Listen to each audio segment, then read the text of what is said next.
Olá, a Bíblia como ela é.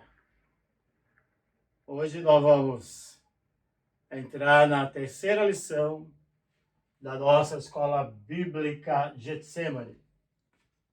E hoje nós vamos tratar da introdução ao Novo Testamento.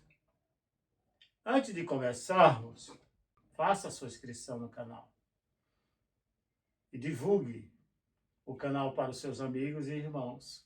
Coloque nos grupos, nos seus grupos de WhatsApp particulares da igreja e divulgue. Estamos com essa escola bíblica online. Ela é para todo mundo ter acesso, qualquer denominação. Então, nós temos aqui o contexto. Nós já vimos a primeira lição, a importância da cultura judaica, da cultura greco-romana, e que Deus estava preparando o seu plano redentor com a revelação especial, a revelação de Jesus Cristo, seu Filho. Por isso que nós lemos aquele texto lá em Gálatas, Gálatas capítulo 4, versículo 4, quando a palavra diz: mas vindo à plenitude dos tempos, Deus enviou seu Filho, nascido de mulher, nascido sob a lei. Nascido de mulher, nascido sob a lei. Nascimento natural, biológico de Jesus, o Salvador. E isso está narrado em Mateus, capítulo 1, versículo 21, dizendo o propósito e o motivo do nascimento de Jesus. Ele veio para perdoar os pecados do mundo. Está lá bem explicadinho lá em Mateus. E esse contexto nós vamos estudar as línguas de uma forma direta, objetiva, não é? As línguas usadas nesse período do Novo Testamento, que é importante. Todo conhecimento prévio, antecedente do Novo Testamento, mas vai nos dar base, sustentação naquilo que nós defendemos, a nossa fé. Nós não seremos ignorantes em relação ao conhecimento da Bíblia. A Bíblia deve ser a nossa regra de fé, nosso livro diário, a nossa bússola, porque é a palavra de Deus. E lá nós encontramos todos os ensinamentos para nossas vidas, vida espiritual, vida pessoal, vida emocional. Então, é o alimento geral para nós. Então, a primeira língua usada lá, nesse período, nós temos o latim. O latim era a língua oficial do Império Romano. Era falado entre as instituições públicas. Era compreensível, que as pessoas tivessem conhecimento do latim. Depois nós temos o grego, o idioma grego, a língua grega, que foi importante, nós já vimos nas contribuições da Grécia, do grego, para o Novo Testamento. Então a língua trouxe a cultura, a língua trouxe o conhecimento, porque a Septuaginta, usada na época de Jesus e dos apóstolos, era uma tradução na língua grega da Bíblia hebraica. Por isso que nós chamamos Septuaginta, porque conforme aquela lenda, não é? De 72 sábios que foram para Alexandria, traduziram a Bíblia hebraica para o grego.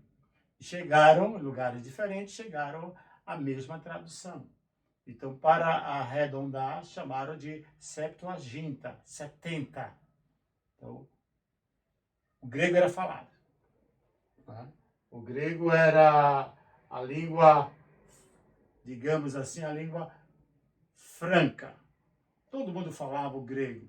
Não o grego clássico, mas um grego chamado koiner, que era um grego mais fácil, com suas variações linguísticas.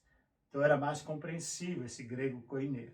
Então era a língua franca, tá certo? Aqui nós temos o aramaico, que era a língua natural dos judeus da época, falar o aramaico. Jesus falava o aramaico. E nós temos também o hebraico. O hebraico era apenas os doutores, os rabinos, porque a Bíblia hebraica era em hebraico. Então ela era só dentro da visão digamos assim, escriturística da palavra. Então era o hebraico. Então nós temos aí as 4 línguas oficiais faladas no período do Novo Testamento. Principalmente a partir do 1º século, com a vinda de João Batista pregando o Messias e Jesus assumindo aquilo que estava escrito em Isaías. Hoje se cumpriu as escrituras sagradas. Então, a partir daí, tudo iniciou.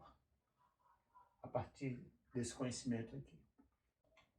Outro ponto, no aspecto que envolve o Novo Testamento, era a questão da religião, no período do Novo Testamento.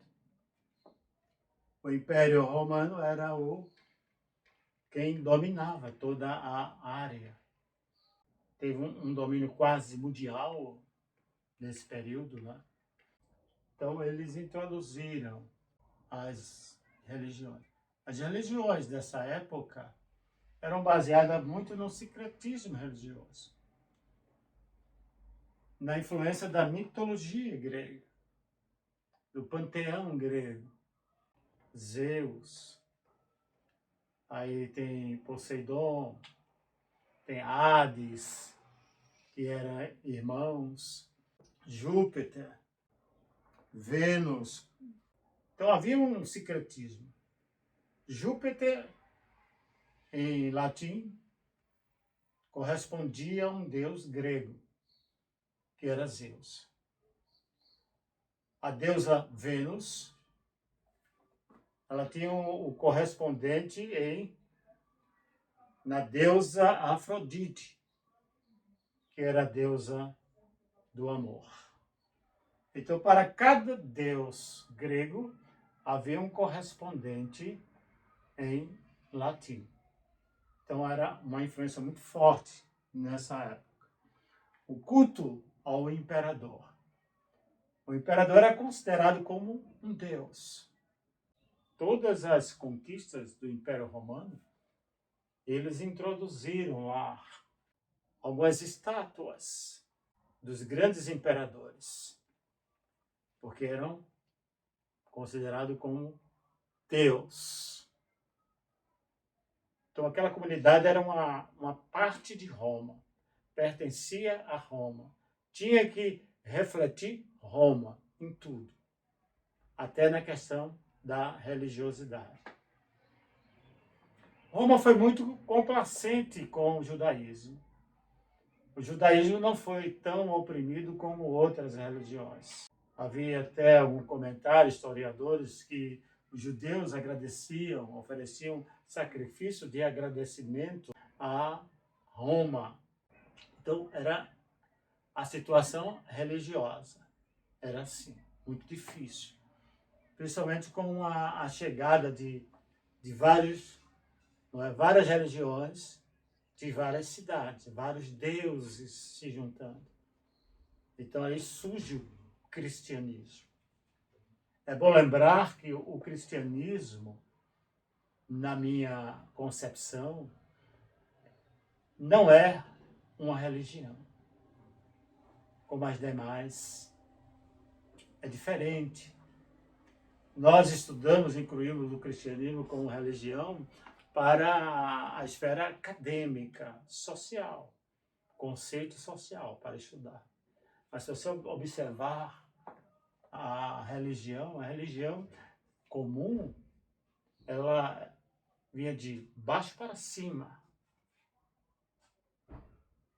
E o que nós encontramos no cristianismo foi um Deus que está ou estava à procura dos seus filhos.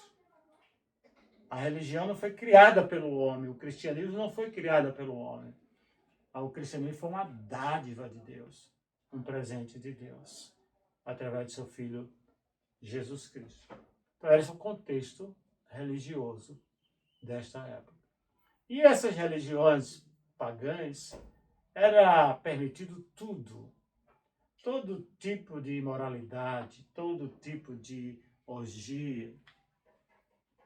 Em Corinto havia um templo lá, dedicado à deusa do amor, e que as prostitutas cultuais desciam do templo e se relacionavam com as pessoas que estavam nas ruas, e o dinheiro todo era levado para a manutenção desse templo.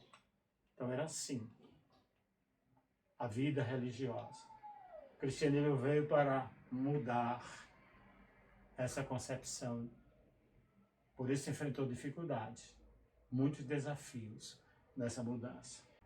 Vamos agora para conceito e o conteúdo desses livros, dos livros que fazem parte do cânon do Novo Testamento.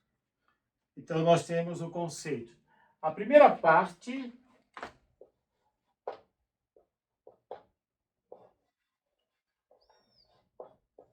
nós chamamos de Antigo Testamento. A segunda parte nós chamamos de Novo Testamento. O Antigo Testamento teve como base a lei que foi outorgada por Deus ao profeta Moisés no Monte Sinai. Lá temos o Decálogo e os preceitos, os 10 mandamentos. Então a aliança foi estabelecida. Então nós temos a primeira aliança que foi estabelecida pela lei, e está no Pentateuco, a observância da lei. Deus estabeleceu a lei. A lei é chamada no Antigo Testamento de Torá. Torá. Torá significa o Pentateuco.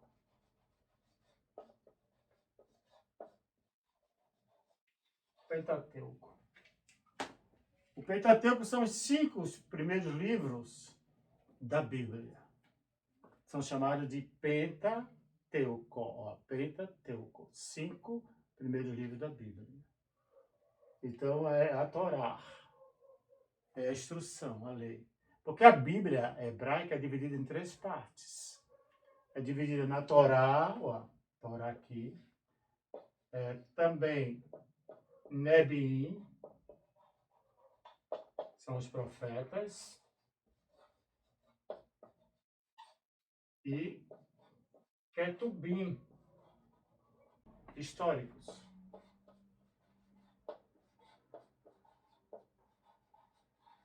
Livros históricos. Então, a primeira aliança, o primeiro conceito. O segundo conceito de Novo Testamento,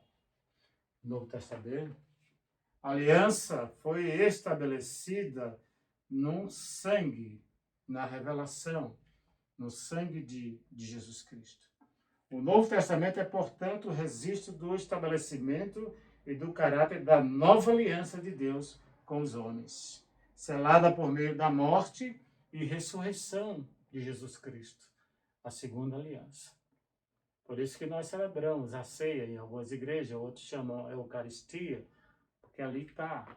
É a morte de Jesus na cruz e a ressurreição. O sangue de Jesus nos liberta de todo o pecado. Aí nós temos a segunda linha. Agora, nós vamos para o conteúdo, né? O conteúdo desses livros. O Novo Testamento é composto por um conjunto de livros inspirados. Os livros eram inspirados por Deus. A revelação do plano de Deus, através dos livros. Os livros foram escritos, provavelmente, o Novo Testamento, entre 46 ao ano 90. Se a maioria dos estudiosos do Novo Testamento coloca essa data, aproximadamente 46 a 90 depois de Cristo. Então eu tenho aqui o Novo Testamento é formado por 27 livros. É interessante que quando eu ensinava a escola bíblica dominical, na igreja que eu fui pastor, a igreja batista, a minha formação teológica é da igreja batista, né? Seminário batista. Então eu ensinava os Novos Decididos. Aí eu disse, quantos livros tem o Antigo Testamento? Aí tem 39. O Antigo Testamento, 39 livros. E como é que eu sei, logo rapidamente, sem fazer a conta mental, quantos tem o Novo Testamento? Aí eu colocava aqui, é só um xizinho aqui. 3 vezes 9, 27. Então eu tenho 27 livros do Novo Testamento. Formando assim a Bíblia.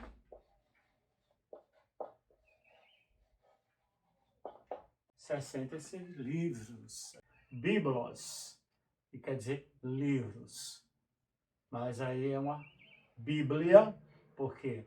Porque os livros têm uma centralidade, têm uma sequência. Não foram escritos de forma aleatória. Por isso que é um livro, com 2 partes, Antigo e Novo Testamento. Aqui eu tenho a divisão. Ela pode ser dividida, ou dividido o Novo Testamento, chamado, primeira parte, Evangelhos. Os primeiros evangelhos, que é Mateus, Marcos e Lucas, são chamados de livros, o evangelho, sinóticos. Nós vamos ter assunto que tem em Marcos, em Lucas, e em Mateus. Tem assunto, fonte apenas de Mateus e Lucas. Nós vamos ter algo que só se encontra em Mateus e nem se encontra em Marcos e Lucas. Mas geralmente temos uma convergência de temas e narrativas semelhantes nos 3 livros. Há diferença? Há sim, cada fonte. Mas por isso são chamados sinóticos.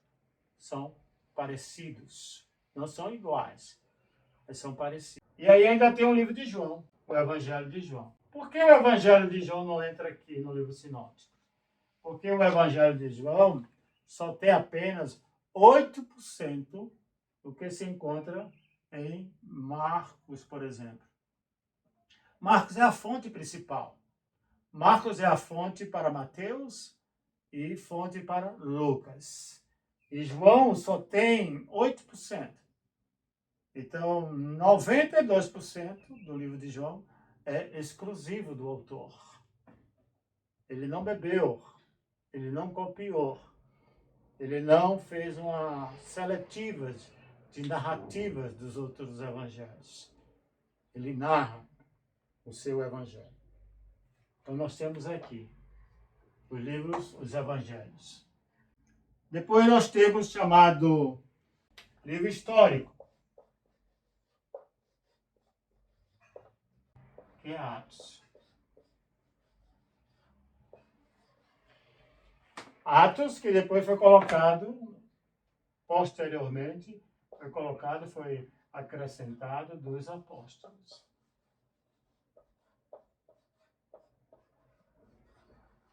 Então é histórico. Por que Atos é um livro histórico?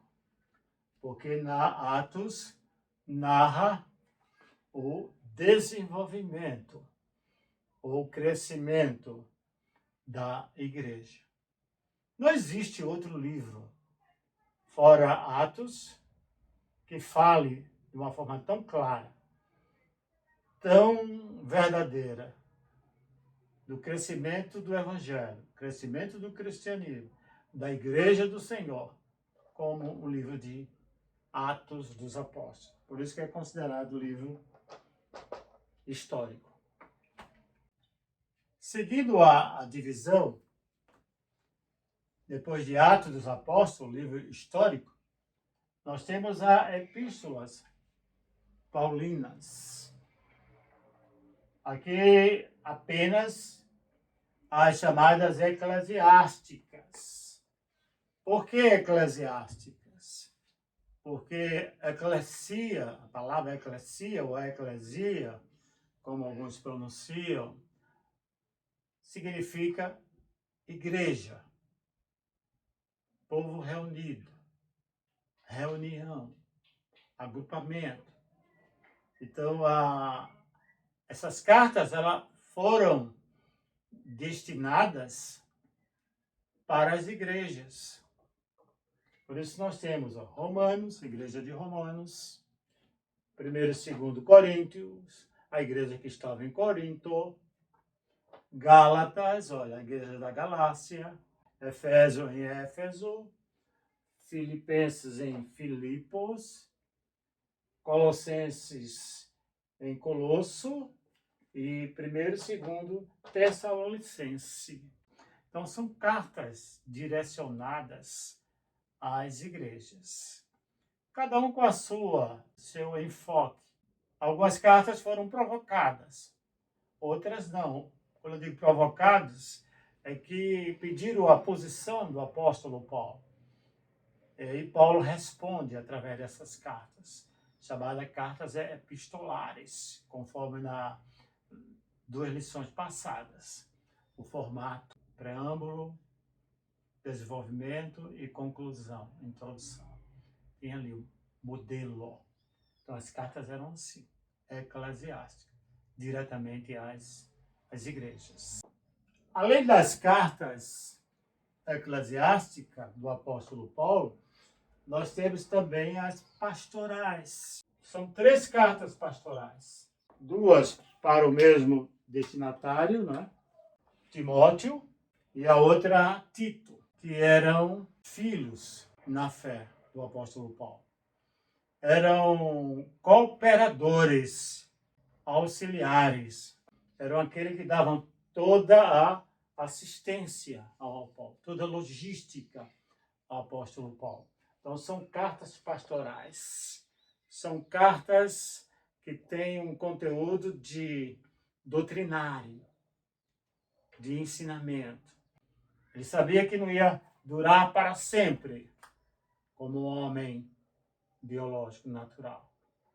Por isso que ele estava já preparando líderes para assumir o seu lugar. É um problema hoje que nós temos em muitas denominações.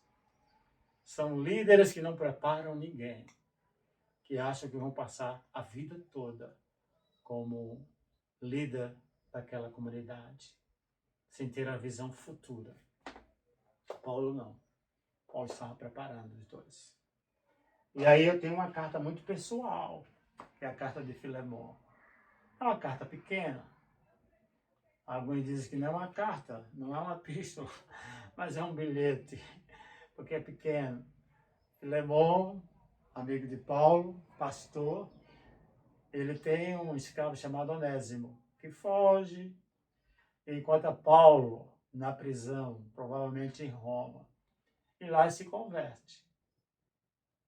Aí Paulo usa Onésimo ali naquele momento e diz, olha, agora é a hora de voltar. Vai lá pede perdão e prepara Filemão para recebê-lo, não como escravo, mas como irmão em Cristo Jesus. E se ele tem feito alguma coisa, que colocasse na conta do apóstolo Paulo. É uma carta muito pessoal. Nós temos aqui essa carta. Epístolas gerais. Encerramos as cartas paulinas e agora temos outra divisão que é as epístolas gerais. Hebreus, que é Tiago, 1º e 2º Pedro, 1º, 2º e 3º João e Judas. Por que são cartas gerais? Porque essas cartas não estão direcionadas diretamente às igrejas, mas ao povo de Deus que está disperso, estão em outros locais, em outras cidades, chamada diáspora, que é a separação. Pessoas que saíram de Jerusalém, da Palestina, para habitar outros países. Então essa carta tem um objetivo de alcançá-los. Por último, na divisão, nós temos uma linguagem chamada apocalíptico. Por que essa linguagem apocalíptico? Porque era uma linguagem de tempos difíceis. Era um tipo, dizemos, um gênero literário com o propósito de encorajar aqueles irmãos que estavam passando por algum motivo, por alguma perseguição, que estavam sofrendo com ameaças. Então essa literatura ela foi muito produzida no período também entre o segundo século de Cristo e o primeiro século depois de Cristo. Essa literatura ela surgiu, a linguagem apocalíptica. E nós temos o Apocalipse do Novo Testamento, Apocalipse de João. O Apocalipse está dizendo, é o livro da revelação. É o livro que nós chamamos de escatológico.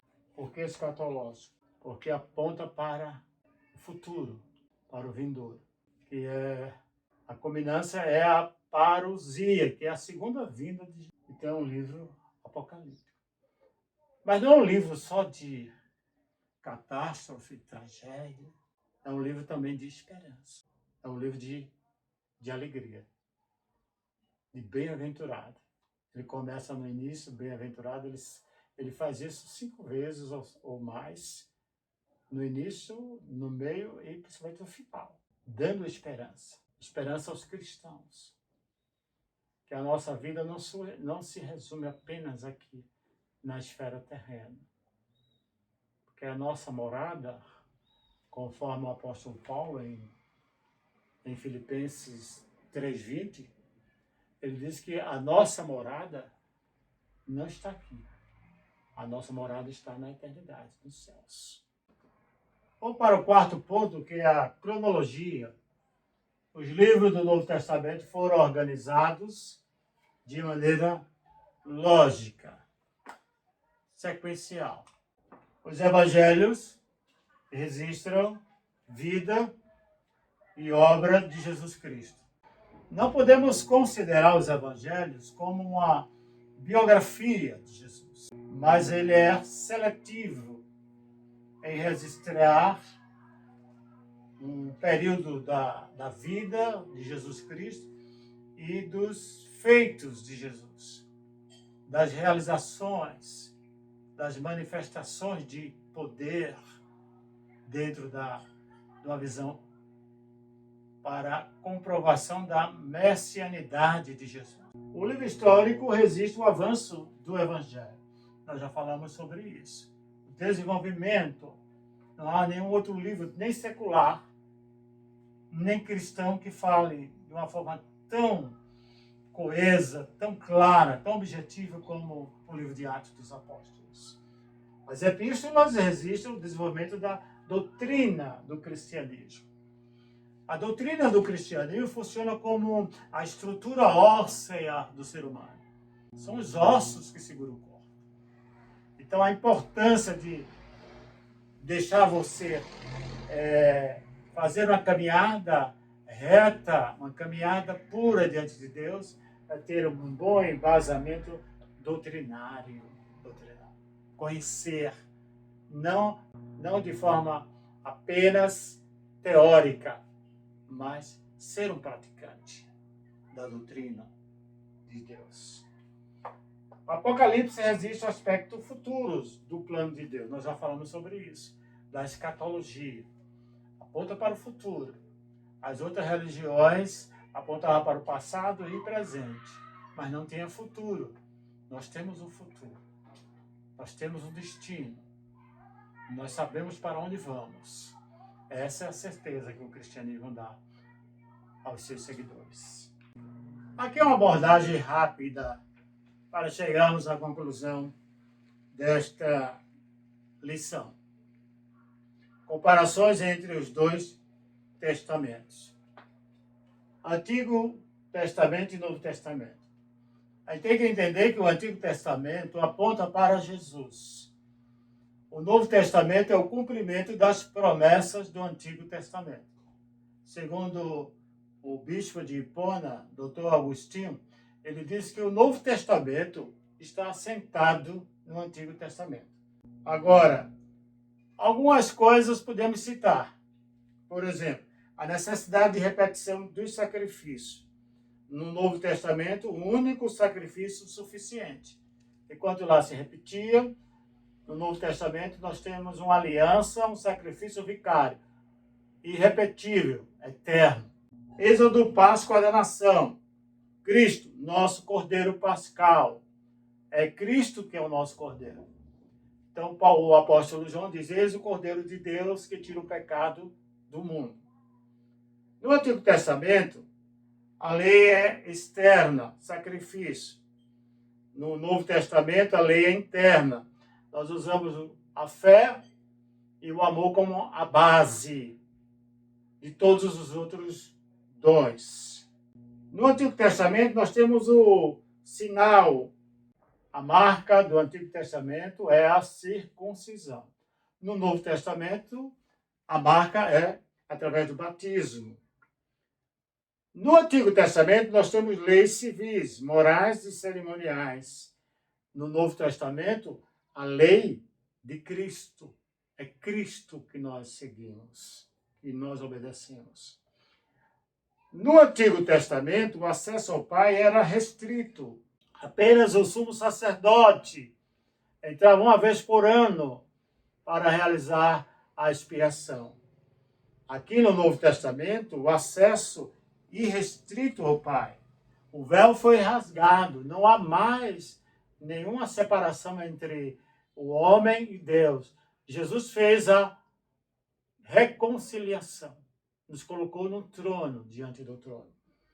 No Antigo Testamento, o sacrifício por sacerdotes. Já no Novo Testamento, sacrifício pelo sumo sacerdote eterno.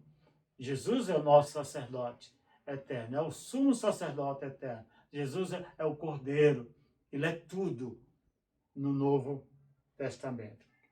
E por último, nós temos o cânon. O cânon literalmente significa vara de medir.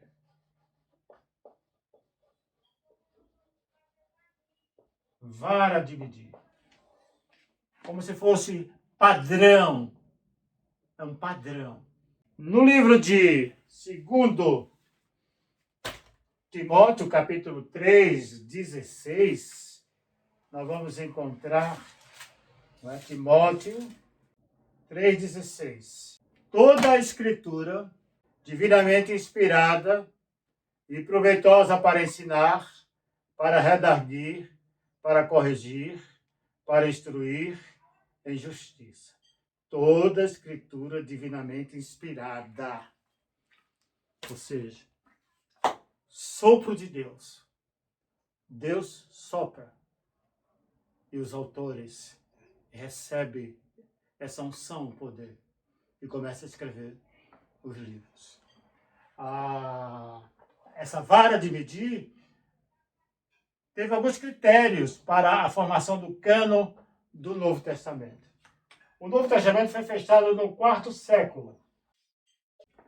Era como se a igreja, diante de alguns teólogos radicais querendo tirar ou acrescentar algo às escrituras, como Marcião recortou, era uma navalha que ele tinha na mão, segundo Tertuliano. Ele tirava tudo, tudo, tudo, tudo. Ele fez um cânon apenas com um evangelho. Então, para salvaguardar as escrituras, então o cânon foi estabelecido. Então, por alguns critérios. Era escrito por apóstolos, era um dos critérios. Andou com os apóstolos, um critério. O livro era aceito na comunidade, também era um dos critérios.